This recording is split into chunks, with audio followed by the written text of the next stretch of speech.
Here with Reaction podcast host Monica Crowley and former White House physician, Texas Congressman Ronny Jackson. Okay, guys, we have the smallest active duty Army since 1940. Why do you think that is, Ronny Jackson? Well, you know, Judge, the military's been in the midst of a crisis regarding recruitment and retention for a while now. It actually started the very first day that Joe Biden came to office, and it coincides with his efforts right off the bat to change the focus of the military from training to fight wars to pushing their racist and woke agenda. And you're talking about nothing but DEI and CRT and pronouns and things of that nature. That ran a bunch of people off. So we started with the issue then, and then the vaccine came in, and they started pushing the vaccine, started mandating the vaccine, in fact, and a lot of people left. And, you know, these are highly trained people that they spend hundreds and hundreds of thousands of dollars training, like Navy SEALs and fighter pilots and things of that nature. And they just ran these people off because they wouldn't succumb to or submit to taking this vaccine.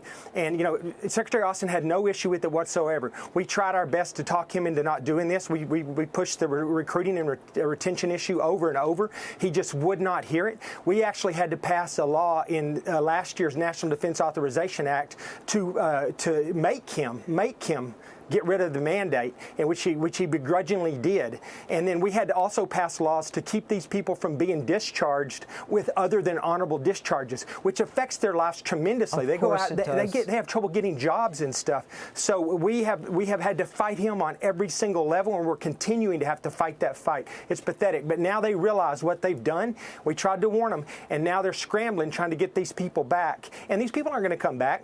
These people have no interest in coming back right now because the military is not the military that they signed up to serve in. And until Joe Biden leaves, it won't be.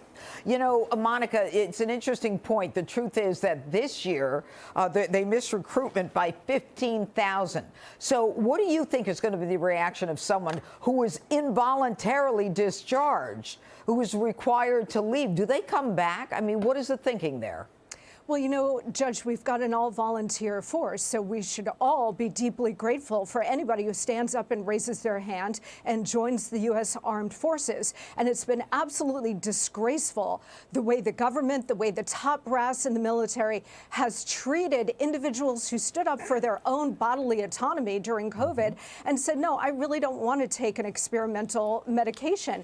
8,000 soldiers were kicked out of the U.S. military on the basis of not going along with the vaccine mandate.